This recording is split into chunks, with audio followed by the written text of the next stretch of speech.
बिस्मिल्लाहिर्रहमानिर्रहीम। अस्सलाम वालेकुम। मैं हूं अक्सा तारिक। इस ट्यूटोरियल में हम सीख रहे हैं मशीन लर्निंग। डिफरेंट एल्गोरिथम्स पे हम काम करेंगे और उन पे अपने कोडिंग करेंगे। लास्ट लेक्चर में हमने बात की थी रिग्रेशन मॉडल्स की और हमने उसमें कोड किया था, अपना एल्गोरिथम अप्लाई किया था सिंपल लीनियर रिग्रेशन पे। इस लेक्चर में हम बात करेंगे multiple linear regression. Machine learning के लिए कोडिंग के लिए आपको चाहिए पाइथन, और अगर आपको पाइथन नहीं आती तो आप मेरी पाइथन की प्लेलिस्ट देख सकते हैं, और अगर आपको पाइथन आती है तो वेल एंड गुड। हम स्टार्ट करते हैं। मल्टीपल लीनियर रिग्रेशन के बारे में हमने पहले ही पढ़ा था कि हमारे पास मल्टीपल इंडिपेंडेंट वेरिएबल्स होते हैं और हमारे पास एक ही डिपेंडेंट वेरिएबल होगा। अगर हम यहाँ पे हमारा डाटा सेट देखें तो जो डाटा सेट है हमारे पास वो 4 हमारे पास वेरिएबल्स हैं, वैल्यूज़ हैं, इंडोर आउटडोर डोमेस्टिक। अब ये जो 3 हमारे पास कॉलम्स हैं ये हमारे पास इंडिपेंडेंट वेरिएबल एक्स है, और जो प्रॉफिट है उनका आउटपुट है वो हमारे पास डिपेंडेंट वेरिएबल वाई होगा। ये जो है हमारे पास हमारा डाटा सेट है। फ़ाइल को CSV फ़ाइल में किस तरह से सेव करते हैं या CSV फ़ाइल्स क्या हैं ये हमने लास्ट लेक्चर में बात कर ली है। अगर आपको कोई कन्फ्यूजन है तो आप मेरा लास्ट लेक्चर रिग्रेशन मॉडल वाला देख सकते हैं। इस लेक्चर में हम बात करेंगे मल्टीपल लीनियर रिग्रेशन पे। सबसे पहले हम लोग क्या करेंगे, अपनी लाइब्रेरीज़ को इंपोर्ट कर लेंगे। सबसे पहले हम लोगों ने इंपोर्ट क्या करना है, अब पहले हम कमेंट कर लेते हैं कि हम लोग क्या करने जा रहे हैं। बिगनर्स के लिए बहुत अच्छी होती है, बल्कि एडवांस लेवल पे भी बहुत अच्छी बात है कि अगर आप कमेंट करते हैं तो उससे क्या होता है कि आपको ईज़िली आप अपने एट द स्पॉट जो आप काम कर रहे हैं वो तो आपको याद है, लेकिन अगर बाद में आप अपने प्रोग्राम को ओपन करके देखते हैं तो आपको ईज़िली पता चल जाता है कि आपने इस स्टेप पे कौन सा काम किया था। सबसे पहले हम लोग क्या करेंगे, अपनी 2 लाइब्रेरीज़ को इंपोर्ट कर लेंगे। एक पांडास SPD कर लेंगे।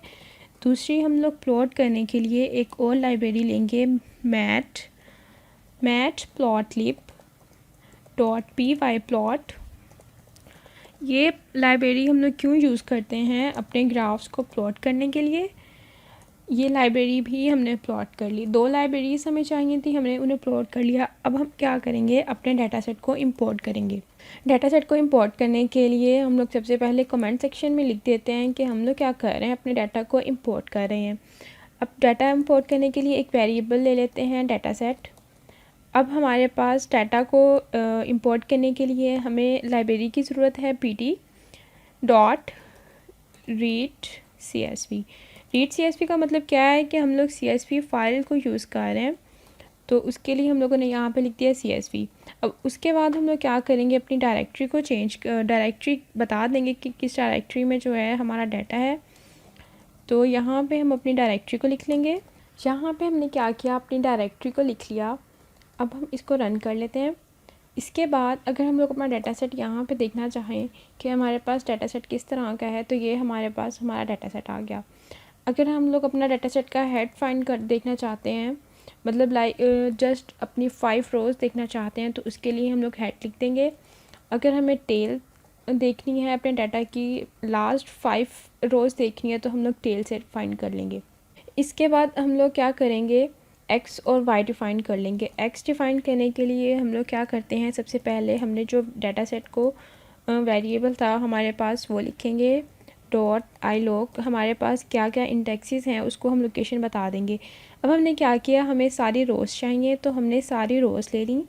सारी रोज़ और -1 मतलब कि सारी रोज़ ले ले वो, और कॉलम हमारे कौन से ले, सारे कॉलम एक्सपेक्ट लास्ट कॉलम। हमारा जो लास्ट कॉलम है वो ना ले और बाकी सारे कॉलम हमारे ले ले। डॉट वैल्यूज़ लिखेंगे, इससे क्या है हमारा डाटा जो है वो अरे में स्टोर हो जाएगा। इसी को ही हम कॉपी कर लेते हैं और अपने y को डिफ़ाइन कर लेते हैं।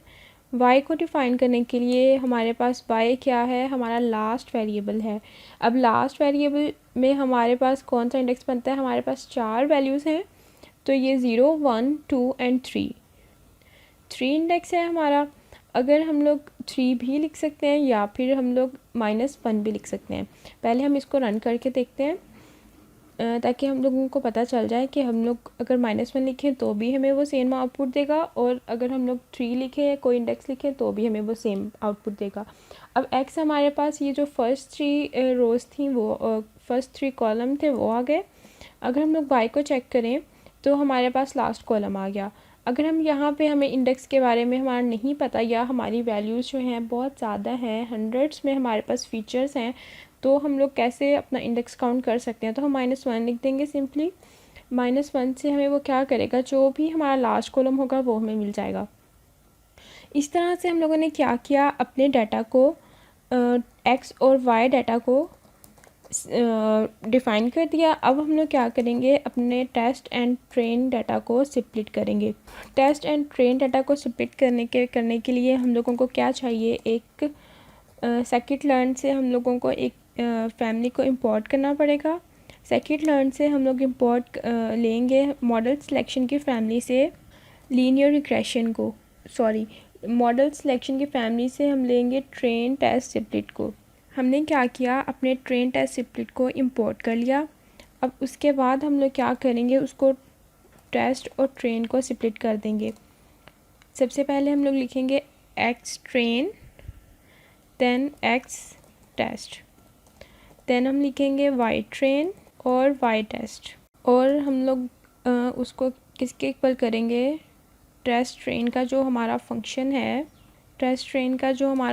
है उसमें हम लोगों ने एक्स और वाई को बता देंगे कि जो हमारा एक्स और वाई वेरिएबल्स हैं, और उसके बाद हमारा जो टेस्ट साइज़ हम उसे देंगे वो हम उसको डिफ़ाइन कर देंगे कि हमने हमारा टेस्ट साइज़ कितना रखना है। टेस्ट साइज़ हम जितना मर्ज़ी रख सकते हैं, अपने डाटा के लिहाज से रखेंगे। तो यहाँ पे हम लोग जो है 0.3 रख रहे हैं, मतलब 30% डाटा जो है वो टेस्टिंग के लिए रख रहे हैं, और 70% जो है हमारा डाटा जो है वो ट्रेनिंग के लिए होगा। इसको हम रन कर लेंगे। तो अगर हम अपना टेस्ट ट्रेन एक्स ट्रेन अगर देखना चाहें तो हम यहाँ पे उसको आउटपुट करवा के देख सकते हैं कि हमारा जो एक्स ट्रेन के लिए डाटा है वो इतना है। इस तरह से आप अपना डाटा को चेक भी कर सकते हैं। अब हम लोग क्या करेंगे, अब हम लोग अपनी रिग्रेशन को अप्लाई करते हैं, एल्गोरिथम लिखते हैं, एल्गोरिथम अपना अप्लाई करते हैं यहाँ पे रिग्रेशन, और हम लोग फिर से सेकिट लर्न लाइब्रेरी से क्या करेंगे, इंपोर्ट करेंगे लीनियर रिग्रेशन को। और उसके लिए किस फैमिली से हम उसे इंपोर्ट कर रहे हैं, लीनियर मॉडल की फैमिली से हम लोग लीनियर रिग्रेशन को इंपोर्ट कर लेंगे from sklearn dot linear model. Import क्या करना है हमने, लीनियर रिग्रेशन,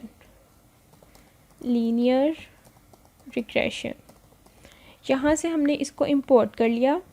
इंपोर्ट करने के बाद अब हम क्या करेंगे, अपने फंक्शन को डिफ़ाइन कर देंगे।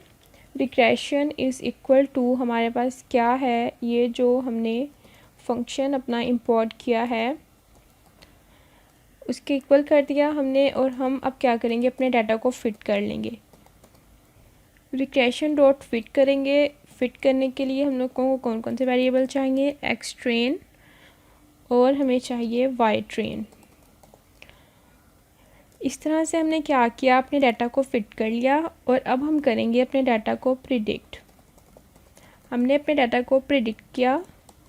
प्रिडिक्ट करने के लिए हम लोग क्या लिखेंगे, प्रिडिक्ट,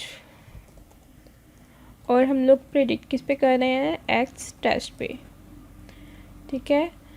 अब हम लोगों ने इसको प्रिडिक्ट कर लिया। अगर हम लोग अपनी प्रिडिक्टिंग वैल्यू जो हम लोगों की प्रिडिक्ट हुई हैं उसको हम लोग देखना चाहें तो हम लोग वाई प्रिडिक्ट को आउटपुट करवा लेंगे। तो हमें जो है प्रिडिक्ट की हुई ये वैल्यू मिली है। अगर हम अपना डाटा सेट देखें तो हमारे डाटा सेट में हमें कैसी वैल्यूज़ थी, उनमें कितना वेरिएशंस था। तो हमारा जो प्रिडिक्टिंग वैल्यूज़ होती हैं और जो हम लोगों ने क्या हमारी जो रियल एक्चुअल वैल्यूज़ होती हैं और जो हमारी प्रिडिक्टेड वैल्यूज़ होती हैं उनमें जस्ट माइनर सा हमारा डिफरेंस आता है। अब हम लोगों अगर प्लॉटिंग की बात करें तो हम लोग अपना डाटा प्लॉट नहीं कर सकते, क्योंकि हम लोग मल्टीपल डाटा को इसलिए प्लॉट नहीं कर सकते क्योंकि जब हम लोग बात कर रहे थे सिंपल लीनियर रिग्रेशन की तो हमारे पास 2 ही वेरिएबल्स थे, तो 2D मॉडल में हम लोगों ने उसको प्लॉट करवा लिया।